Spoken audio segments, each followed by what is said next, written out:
নয়। এই বাংলাদেশ হচ্ছে 20 কোটি তৌহিদি জনগণ। এখন প্রতিটা মানুষ স্বাধীন। আমরা প্রতিটা মানুষকে সম্মান করতে চাই। সে শ্রমিক হোক, কৃষক হোক, নানারা হোক, সবাই আমাদের কাছে সম্মানিত। অনেক আসেন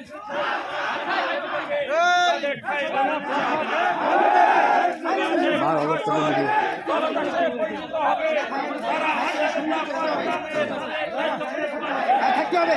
সুন্দর সুন্দর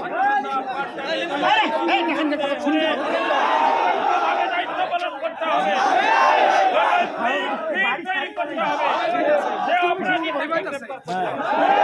যারা আমাদের ভাইদেরকে আহত করেছে তাদের অবিলম্বে গ্রেফতার করে দৃষ্টান্তমূলক শাস্তি আমরা দাবি করছি।